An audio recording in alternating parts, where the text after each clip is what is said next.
In today's business environment, everything is becoming political. Nothing proves that better than the growth of so-called ESG, a way of rating the political correctness of a company. Activist investors, like BlackRock's Larry Fink, rank businesses based on standards for the company's approach in the areas of environmental, social, and governance policies, what the ESG abbreviation signifies. ESG is backed by huge special interests with command and control philosophies. Many of these interests, like BlackRock, have ties to hostile foreign governments, for instance, China. But what is ESG? ESG's 3 pillars for business standards are environmental factors that relate to the company's position on climate change and practices related to traditional or weather-dependent energy sources. Social factors that can include labor relations, human and animal rights, and workplace diversity. And governance factors that typically focus on the corporation's structure and operation, but can also include political spending or lobbying.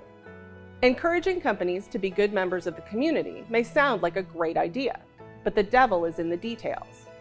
Activists know that a poor ESG score can threaten a company's ability to attract investors or lenders, so they use the ratings as a way to push companies into supporting certain political outcomes. If they don't comply, an ever-ready cancel culture is waiting in the wings to shame those with poor ESG scores. ESG activism politicizes the basic role of a company, to provide goods and services that people want and need. It forces companies to wade into controversial or divisive issues that are best left to voters and state or local government. Another problem is that ESG benchmarks can vary, and there is no consensus on what constitutes a fair or scientific standard. Forcing businesses to affect social change creates a conflict of interests.